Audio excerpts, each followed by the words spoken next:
আজকে আমরা ছোট্ট করে একটা সুন্দরী সাধের অনুষ্ঠান করেছি। তো আজ দেবো কাল দেবো করে বিভিন্ন ঝামেলার মধ্যে আমাদের হয়ে উঠছিল না, তো সুন্দরীকে আজকে একটু সাজিয়েছি। অনেক কিছু করার ইচ্ছা ছিল, যাই হোক।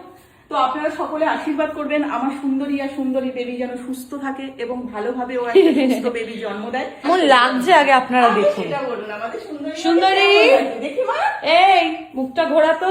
এই যে আমাদের সুন্দরী, ওর সাজটা আজকে কেমন হয়েছে আপনারা বলুন। মাথায় তুমি এটা কি পরেছো?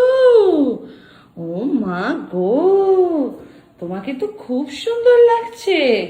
আজকে সুন্দরীকে মা সাজিয়েছে, ওর সাজ ঠিক আছে। ওকে খাওয়াবে নানা রকমের, ওর ফেভারিট খাবার মা এনেছে।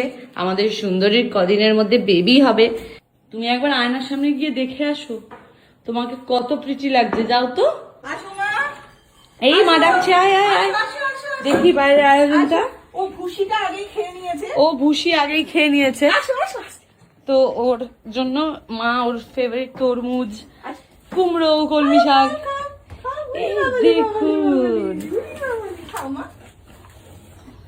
তো ছোটখাটোর মধ্যেই সুন্দরী স্বাদ দেওয়ার আমরা চেষ্টা করলাম। সুন্দরী যা যা ভালোবাসে সেগুলোর মধ্যে দিয়েই। আপনারা সকলে আশীর্বাদ করবেন আমার সুন্দরী আর সুন্দরী বেবি যেন সুস্থ থাকে, ভালো থাকে, তাই তো? আচ্ছা, বড় মায়ের ফুলটা একটু মাথায় দিয়ে। তো সুন্দরীর নামে যে পুজো দিয়েছিলাম, তো সেই ফুলটা সুন্দরীর মাথায় একটু ছুঁয়ে দিই। যখন যাচ্ছিলাম তখন তো জানতাম না এত কিছু হবে, তবে সুন্দরীর নামে যখন পুজোটা দিয়েছি তো ওর মাথায় ফুলটা তো অবশ্যই ছোঁয়াবো।